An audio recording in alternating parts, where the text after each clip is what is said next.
Welcome, all my fellow Redskin brethren and sister. It's news that's nightly about the Redskins. Welcome to the Redskins Nightly News. I, of course, am your host, Louie T. Thank you for joining me. Let's get to tonight's lead story.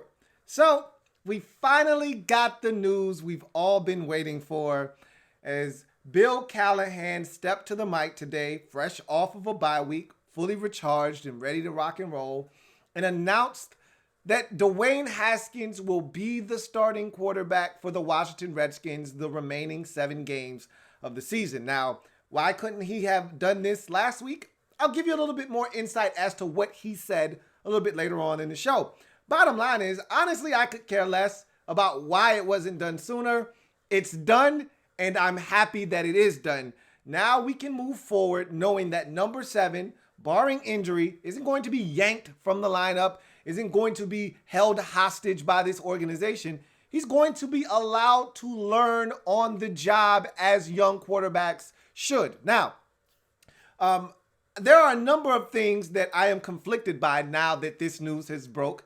And, well, look, I wanted this. So I'm not going to waffle on the fact that I've wanted this. And not only have I wanted this, I've wanted this for quite some time. However, I'm conflicted now because there is something else that I want to talk about a little bit later on in the show, but I will allude to it now. I'm going to have to root for the Redskins, and I always do secretly, even in this season being where it is, I still root for the team. I'm going to have to root even harder now, okay? I'm back to being emotionally invested week in and week out. Now, can I root for the team and still root for a loss? Nah, that's debatable. I'm not that guy, okay? However, all right, either I'm all in or I'm all out. And I'm back in, okay? Because Dwayne Haskins is going to be the quarterback, I want him to see success. Success generally translates into wins. And so I would like him to win some games. Now, winning games also comes at a price, a steep one too. And so we'll talk about that a little bit later on. But the bottom line is we got what we've been asking for probably for over a month now, okay? We got what we were looking for, and this is for the betterment of this organization because if Dwayne Haskins can't play as some of you think out there, then we're going to find that out very quickly, over the next 7 games and possibly the start of next season. And then we know that we need to move on. If Dwayne Haskins can play, then we're going to find that out as well. And we're going to start to see signs of that during this 7-game stretch and into next season. And then we think that we've got a shot next year that maybe we can take that quantum leap in year 2 of Dwayne Haskins as the Redskins starter. So I told you I wanted at least an 8-game sample size. That's something that I can digest and feel good about kind of assessing what I saw and really extrapolating that over a 16-game sample size and saying, okay, this is what I think we will get from him if he plays an entire season. Now, again, next year, it's really off limits right now because we don't know what this organization is going to be doing this time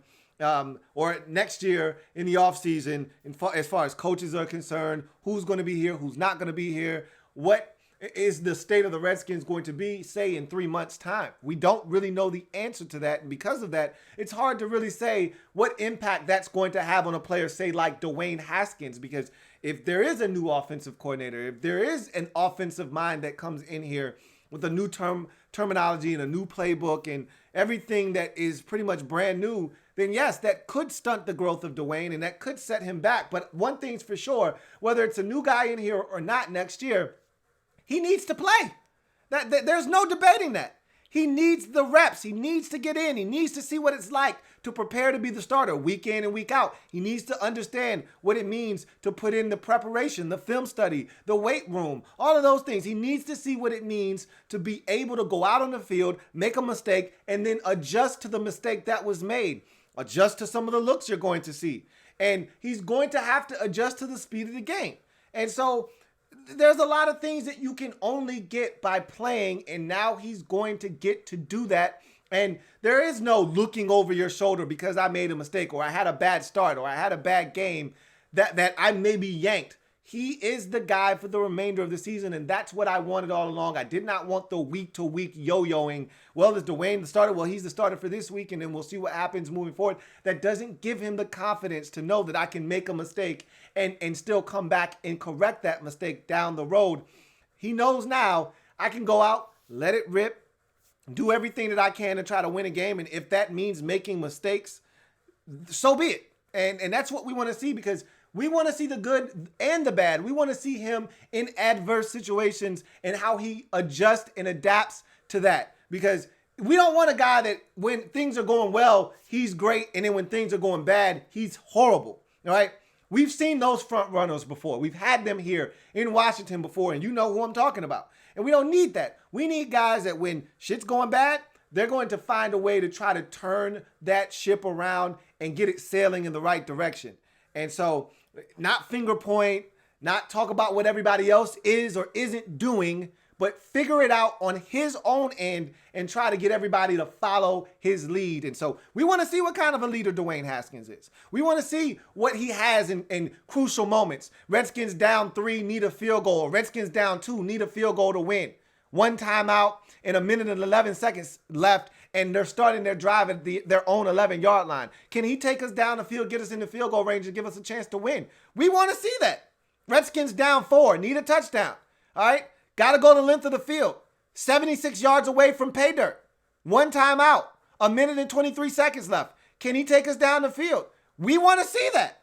So these are all things that you hope are on the table at some point during these final 7 games of the season, and we can see how Dwayne Haskins operates in those situations, because those are the things that put you over the top in this league at the quarterback position. And now we're going to get a large enough sample size to feel really good. Just know this, no matter what Dwayne does, again, patience is a virtue. Okay, I'm going to continue to preach patience, but I'm also going to let you know we're not drafting a quarterback. So if you think that these final 7 games, add the one from Buffalo and make it 8, are going to somehow sway the Redskins into spending the number 2 or the number 3 or the number 4 pick in the draft on a quarterback, you're sadly mistaken. The Redskins are not selecting a quarterback. Haskins is the future as of right now. How long does that future last?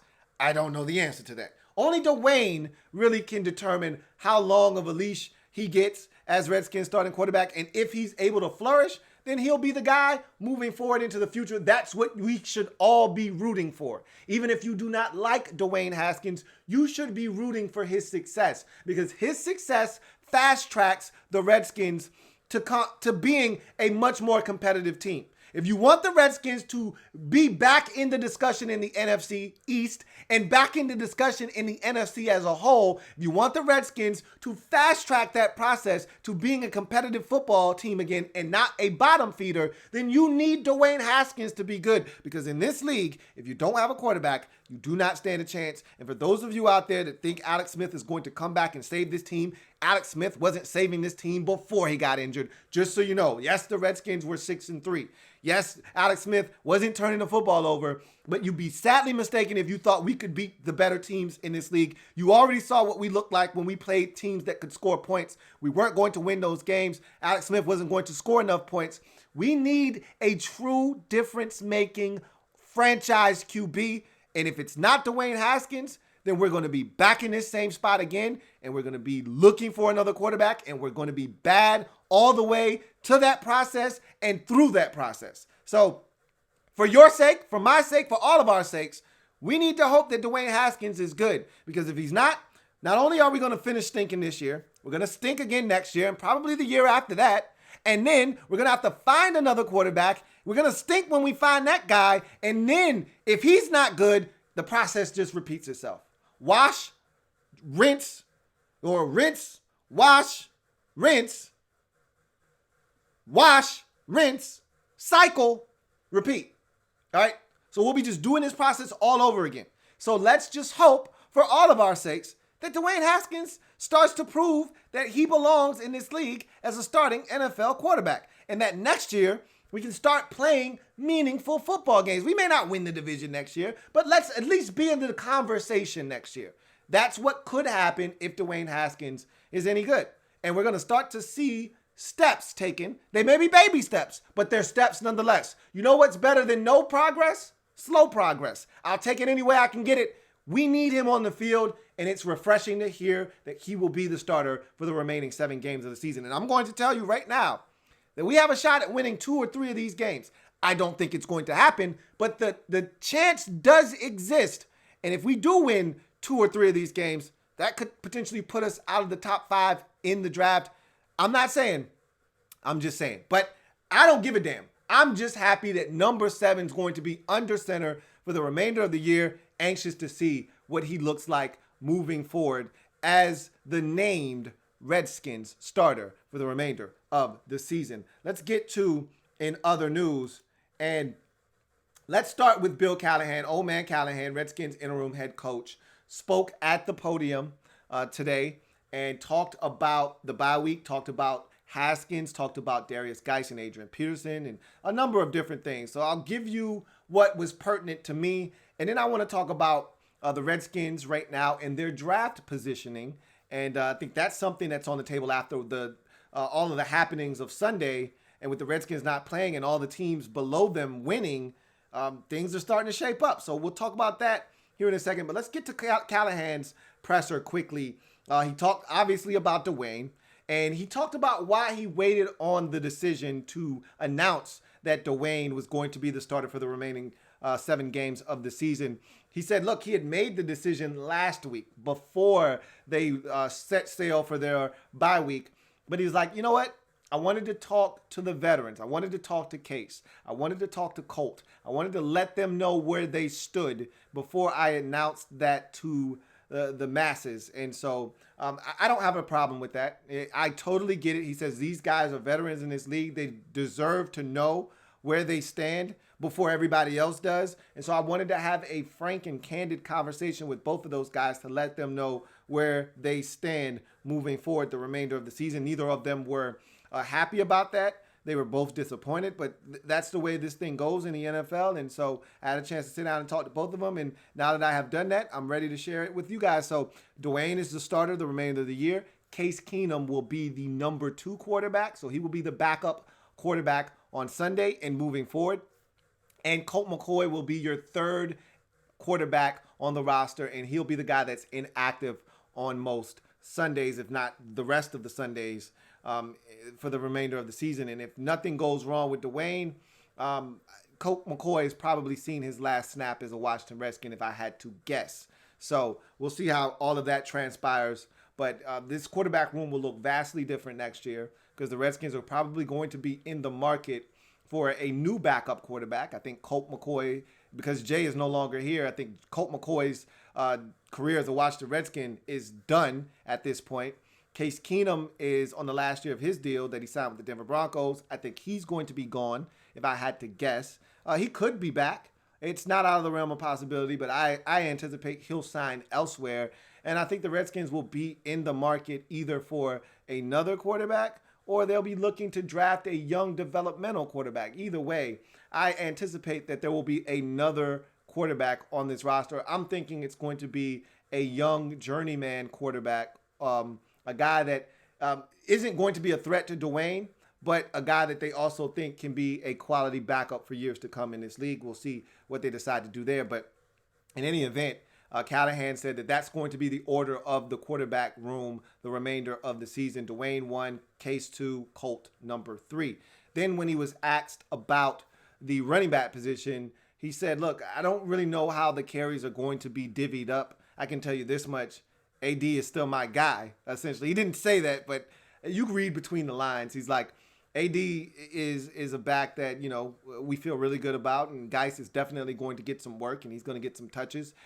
He talked about the running backs coach, Coach Jordan, that he's going to continue to run that room and cycle these backs in and out of the game. So he pretty much delegated that to Randy Jordan, the running backs coach. And so we'll see how that whole situation shakes out. I anticipate that AD will still get the bulk of the work, but you will see Geis on the field quite a bit. I think you'll see him on the field initially early on in a limited capacity as they kind of work him back slowly. I don't think they're going to rush him as Jay tried to do in week 1 when Adrian Peterson was inactive. Speaking of which, Callahan also mentioned that AD is not going to be inactive. Okay, Adrian Peterson is definitely going to be active. There's no way, shape, or form that could possibly happen, not on his watch. And like I said, I fully expect him to start these remaining 7 games, Adrian Peterson that is, and Geis to take whatever carries that they deem, other snaps. And when I look at it, I think it will be a situation where we'll start out, Adrian will still get his, anywhere from 18 to 23 touches. You won't get the catches and that stuff, the screen game. I think that will be now reserved for Geis. So I think instead of Adrian getting damn near 30 touches a game, because he was getting about 3 to 5 catches and then another 20 to 23 to 25 carries, just depending on how the game went. And I think you're going to see that scale back now. Those catches, I think, are going to be gone at this point. I think those will be for Darius Geis. And I think you may be able to scale back those carries as we progress into the season. I think right now, though, you may see Geis get, a possession or two where it's essentially his role and it's his possession. And he may get, 4 carries, depending on how long the possession is. Obviously, if we go 3 and out and that was Geis' possession, he might get 2 carries and that's it. But if you get a situation where we get a 12-play drive, Geis might get 7 carries on that drive, and he might catch it another 2 times, So we'll see what happens. It just depends on how the Redskins are able to execute on offense and if they're able to stay on the field. I think that will determine the amount of snaps and touches for both Geis and Peterson. But he made it abundantly clear that there is no set way these reps are going to be divvied up. He left it up to Randy Jordan, essentially, and it sounds like they're just going to go with the hot hand. And maybe if Darius Geis gets hot in the game and he's getting some good hits, he may get more opportunities. We'll see what happens. But he said Geis will definitely be in the lineup come week number 11 versus the Jets. So that's music to our ears. Again, barring a setback.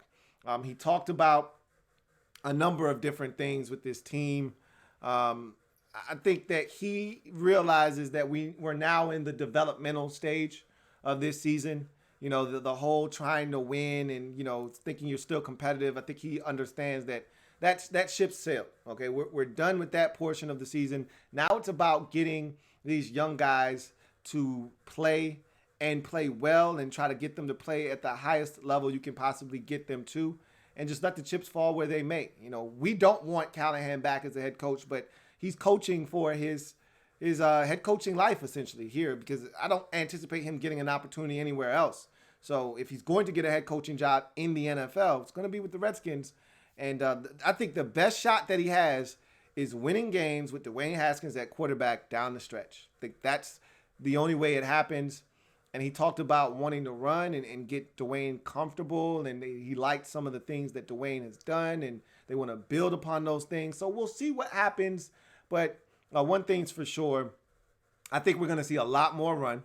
It's going to be business as usual. I think they will slowly work more of Dwayne into the offense. He did mention that they're going to try to give him more and more of the offense to digest and to execute on the field. So I think we'll see a little bit more than we did against Buffalo, and rightfully so. We didn't see enough of Dwayne throwing the football in that game. I think you'll see a little bit more against the Jets. He talked about how Greg Williams has a ton to throw at young quarterbacks to try to make their heads spin. And so, Dwayne needs to be prepared for all that could come his way on Sunday. And we're all privy to that. We all understand the challenges that Greg Williams as a defensive coordinator poses. And so looking forward to that challenge. He said as much that he's looking forward to that challenge for Dwayne and wants to see how he handles that environment. He also said it's late in the season now, and he was really impressed with the way Dwayne was able to throw the football and have it cut through the wind. It takes a strong arm to be able to perform at a high level as you get later into the NFL season,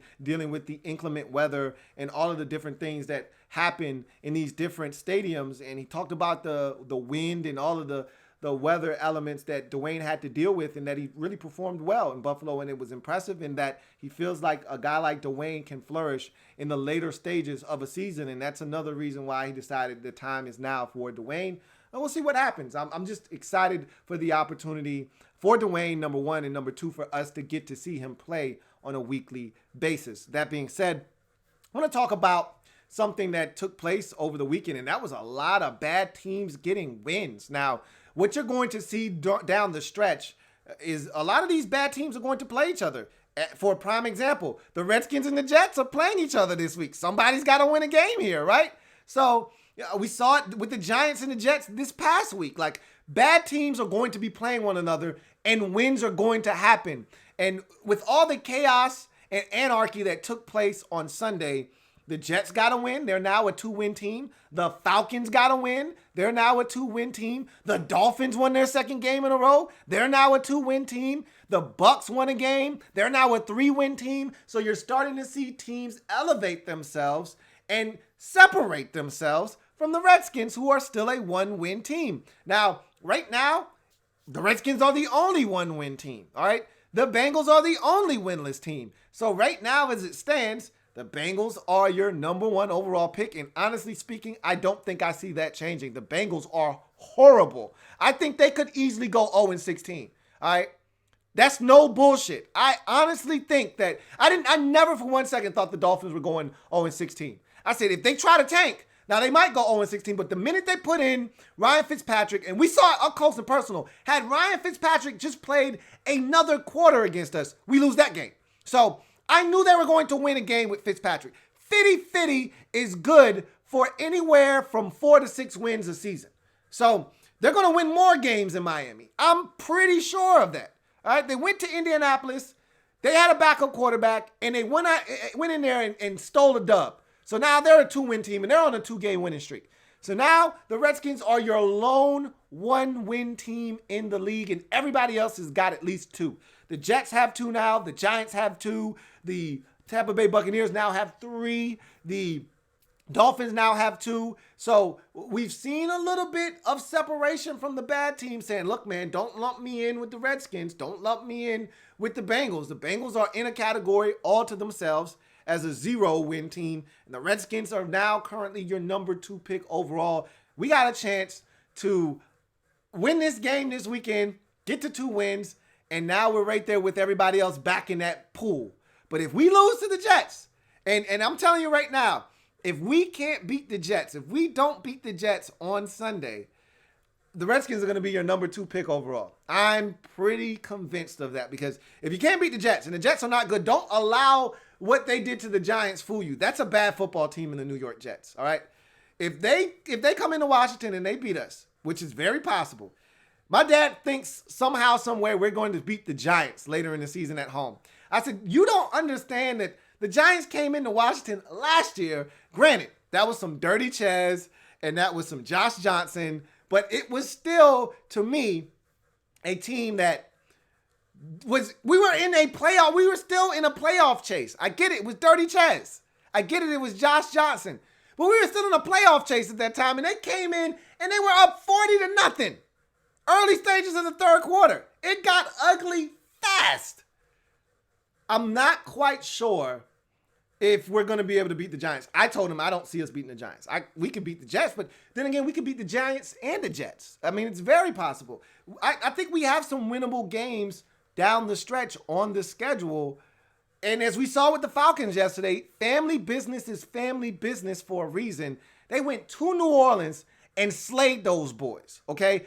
That's the definition of family business. A 7-1 team got laid down at home by a 1-7 team because it's family business. So there's no reason we can't beat the Cowboys. No reason we can't beat the Philadelphia Eagles later in the season. These things are very possible. Highly unlikely, however. Okay, the Redskins right now seem like a prime candidate for 2-14, at best 3-13. But if they beat the Jets, there could be 2 more wins on the schedule, and you could see this team mess around because the Lions, they're not off limits, especially with Matt Stafford with this whole back thing now. You could see a situation where, the Redskins could easily beat a team like Detroit, all right? Beat a team like the Giants, and all of a sudden now you're a 4-win team and you're not even in the top 5 of the draft anymore. So what happens down the stretch is going to play a big part in where teams are selecting. I'm kind of caught between a rock and a hard place because now, before when Haskins wasn't the starter, it was easy for me. I don't want to win a goddamn thing. Take the L's. Let's try to get Chase Young. Now, I'm like, hey, wait a minute. 7's under center, man. Wait a minute. I actually have a rooting interest now, and I know it's probably still the right thing to do to hope that the Redskins lose for more than just the simple fact that you want Chase Young. We lose big enough, maybe Daniel Snyder wakes the hell up and says, you know what? Bruce, you got to go, man. You told me we were close. 1-15 isn't close. 2-14 isn't close.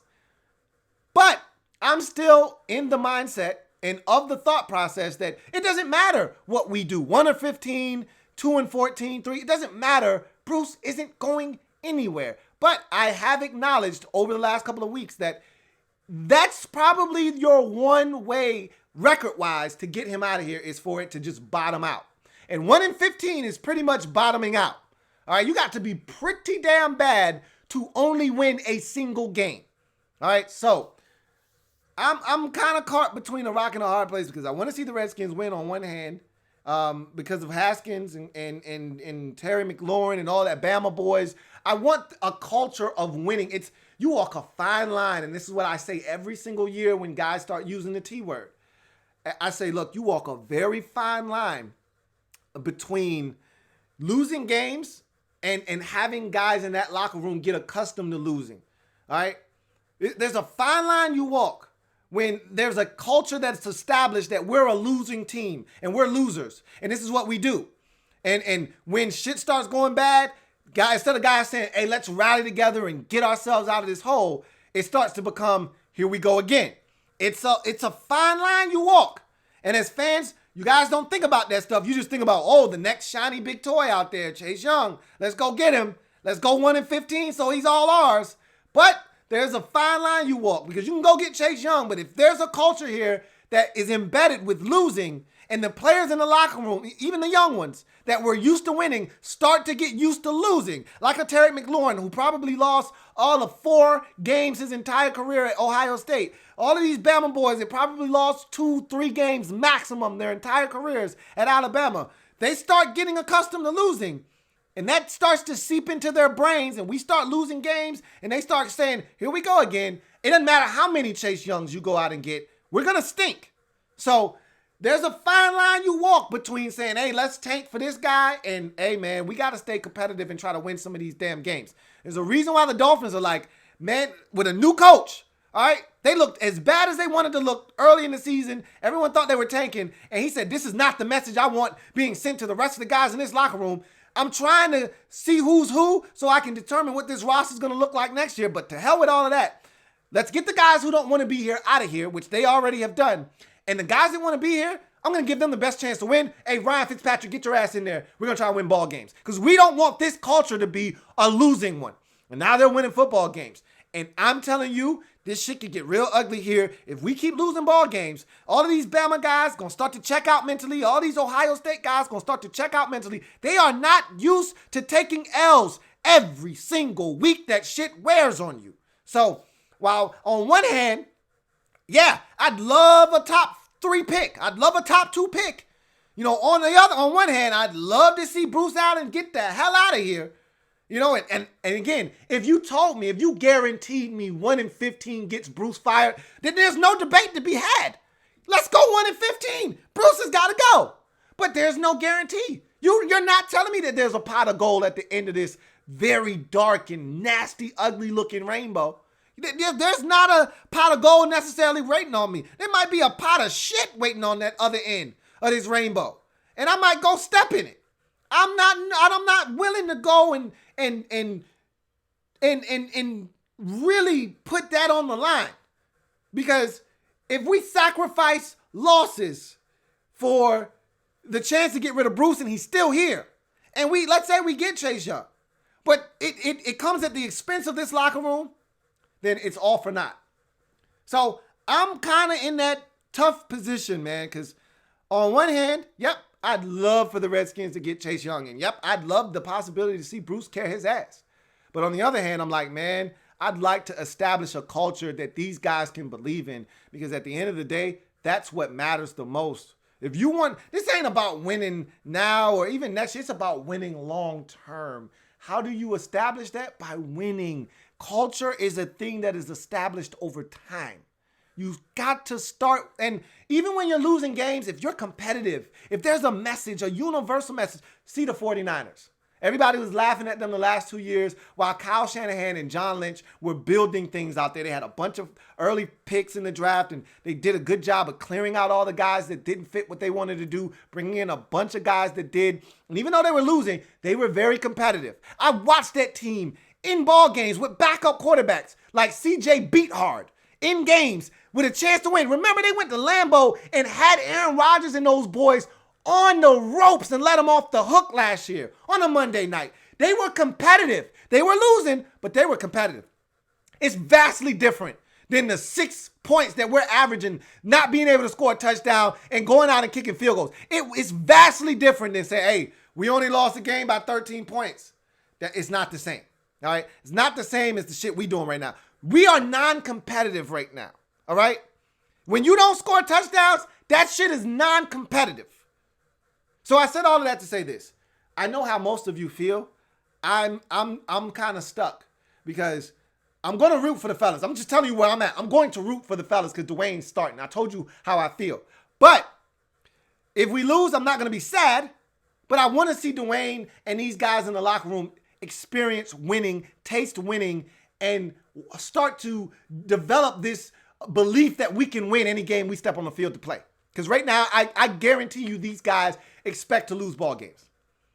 Not maybe this week against the Jets, because they understand that the Jets aren't very good. But if they see a good team coming to town, they expect to lose ball games. So I said all of that to say this.